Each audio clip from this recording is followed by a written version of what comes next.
Ja se zovem Serzović Rasim u Bosanskom Petrovcu. Od pamtivijeka imao sam želju za letenjem visinama i uspio sam u toku svojih mladih dana napraviti zmaja toliko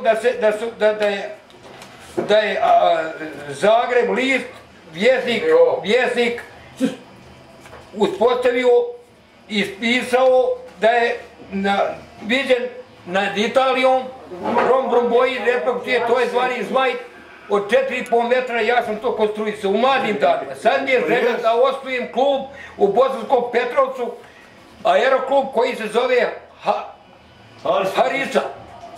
Harisa. Molim sve oni koji bi pomogli da bi ja mogao da dođem do Pajpara, aviona ili Utve, malo da mi pomognu da bi ja to u Petrovcu mogu ostvariti.